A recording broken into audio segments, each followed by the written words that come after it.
Good morning students. अभी मैंने आपको ये वाला एक ऊपर का क्वेश्चन बताया, अब वैसा ही एक और क्वेश्चन बता रहा हूँ। ये देखो, ये यहाँ पे एक क्वेश्चन है cos inverse 2√x upon 1+x, और आपने जब अगर लिस्ट को रेफ़र करा तो लिस्ट को रेफ़र करने पर मुझे 1+x अगर दिख रहा है तो x की जगह tan थीटा सब्सटीट्यूट करते हैं। अगर 1+x दिख रहा है तो x की थीटा हम जगह सब्सटीट्यूट करते हैं tan थीटा। तो कीपिंग दिस इन माइंड, यहाँ पे 1+x दिख रहा है तो x की जगह मुझे tan थीटा डालना चाहिए था, ये मेरा लॉजिक कहता है। लेकिन यहाँ इतना स्ट्रेट फॉरवर्ड क्वेश्चन नहीं है ये। एक्चुअली इस x को मैं √x का स्क्वायर लिख सकता हूँ, क्योंकि √x का स्क्वायर करूँगा तो x ही आएगा, ठीक है। और अगर यहाँ पे मतलब ये ध्यान से देखना, ये मैंने कैसे इस चीज़ में फॉर्मूला हिडन है और वो हिडन फॉर्मूला ढूंढ के निकालना पड़ता है इसमें।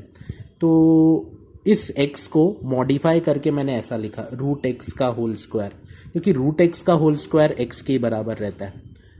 और अब अगर इसको देखा जाए और √x की जगह tan थीटा सब्सटीट्यूट करा जाए, √x की जगह tan थीटा सब्सटीट्यूट करा जाए, √x की जगह tan थीटा सब्सटीट्यूट करा जाए, तो ये क्वेश्चन बनेगा cos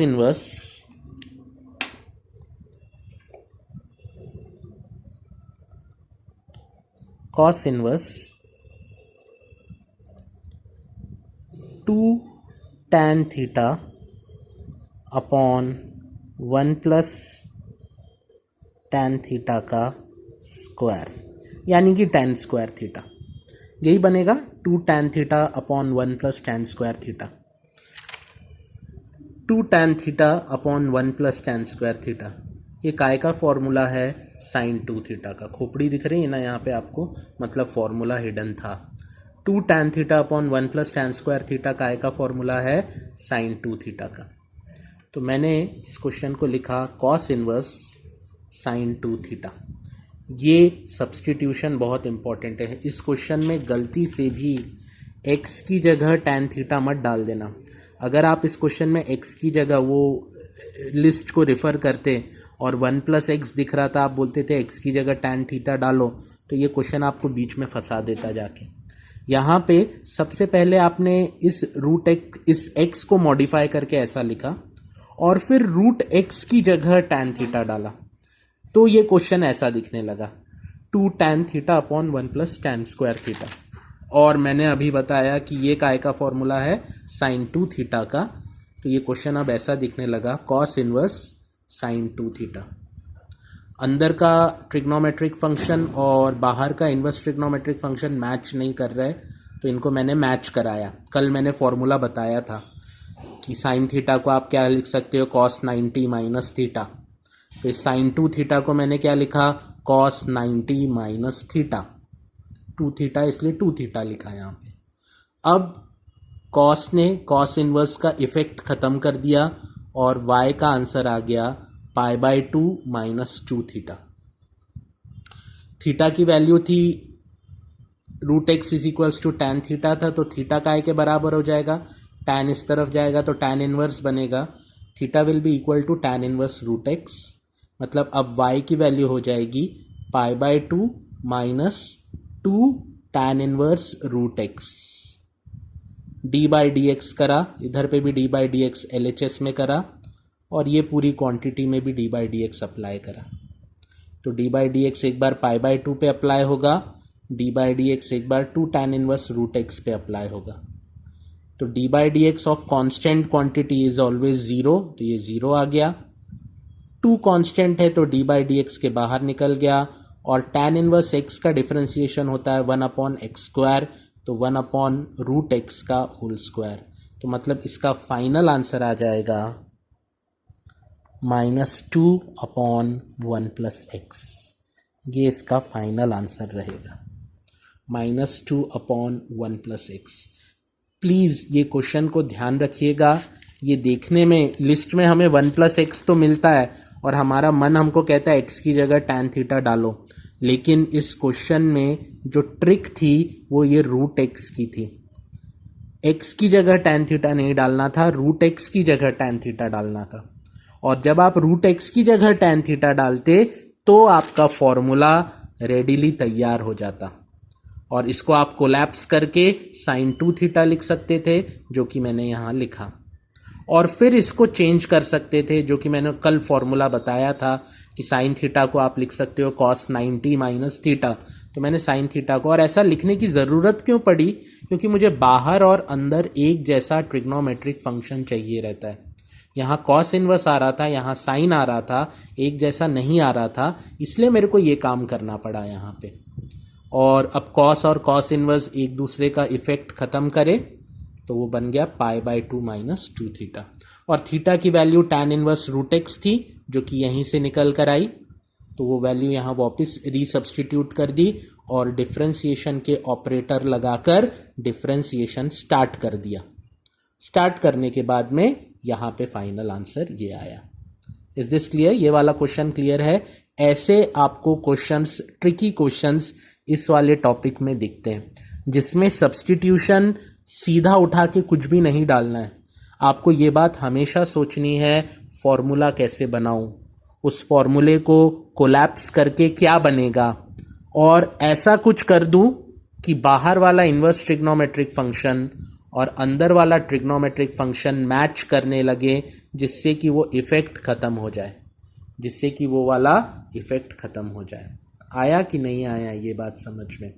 please see to it. ये वाला क्वेश्चन ध्यान से देखिए।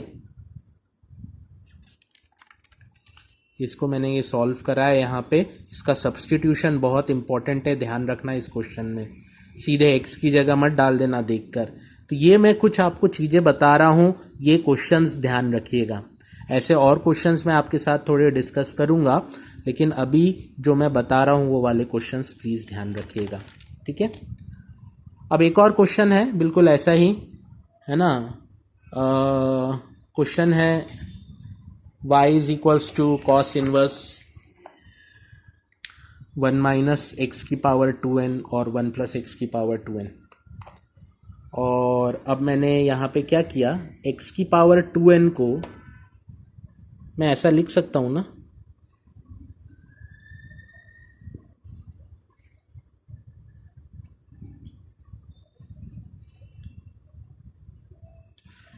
इस चीज को ऐसा लिखा जा सकता है ना।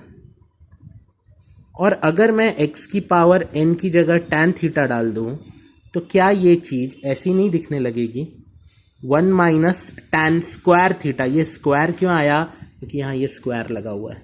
x की पावर n की जगह tan थीटा डाला तो tan थीटा का होल स्क्वायर बन गया, और tan थीटा का होल स्क्वायर क्या रहता है? tan स्क्वायर थीटा रहता है ना।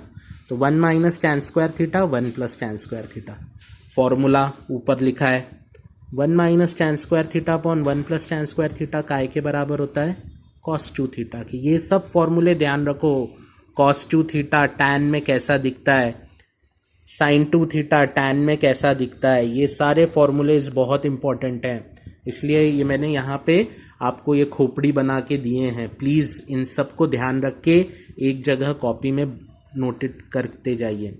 अब ये क्वेश्चन आसान हो गया। कॉस इनवर्स cos 2 थीटा हो गया, कॉस ने कॉस इनवर्स का इफेक्ट खत्म कर दिया, y की वैल्यू आ गई 2 थीटा। थीटा काय के बराबर था? tan इनवर्स x की पावर n के बराबर था, तो 2 इंटू टैन इनवर्स x की पावर n।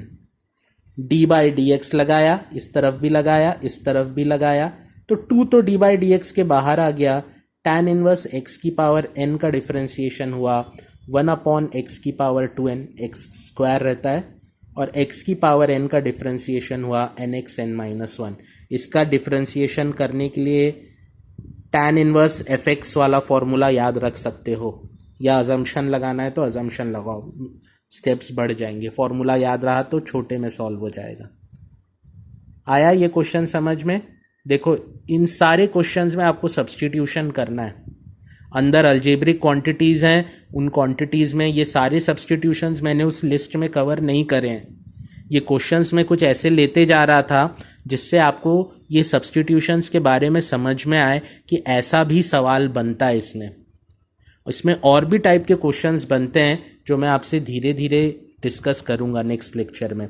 तो आज के लिए आप इतना करके रखिए, है ना। और इसके बाद मैं आपको कुछ क्वेश्चंस दूंगा इन्हीं सब्स्टिट्यूशंस पे बेस्ड, वो जो लिस्ट दी है उसी पे बेस्ड। तो आप वो प्लीज़ वो क्वेश्चंस ट्राई करिए एंड रिगेन दैट कॉन्फिडेंस कि हाँ ये हमसे हो गया और हमको समझ में आया, तो ही हम धीरे धीरे आगे सरक पाएंगे और थोड़े से कठिन कॉम्प्लिकेटेड क्वेश्चंस को देख पाएंगे। लेकिन ये बेसिक क्वेश्चंस पहले क्लियर होने चाहिए उन कॉम्प्लिकेटेड क्वेश्चंस को करने के लिए, ठीक है। So please look into it whether this part is clear or not.